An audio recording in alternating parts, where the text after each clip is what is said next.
Hello বন্ধুরা, রিনা রান্নাঘরে তোমাদের স্বাগত। কে কে তোমরা এই মাছটা চেনো আমাকে একটু কমেন্ট করে জানিও।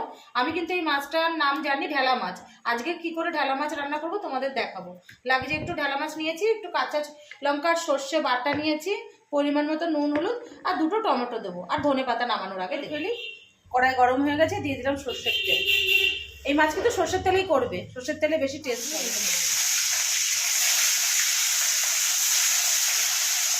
ভাজা হয়ে গেছে, মাছগুলো তুলে রাখবো। রেখেছি, এবার দিয়ে দেবো ওর মধ্যে কালো জিরে।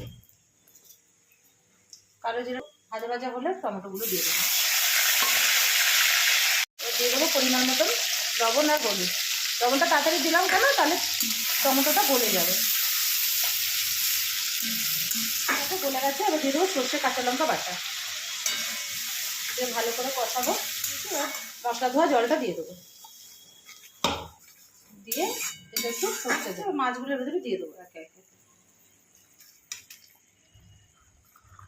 মাছগুলো দিয়ে আর একটু ফুটতে দেবো। দেখো গামাকা গামাকা হয়ে গেছে, এবার নামিয়ে নেবো। নামিয়ে নিলে রেডি আমার ঢেলা মাছের। তোমরাও বাড়িতে বানিয়েও, সত্যি খুব খেতে ভালো হয়।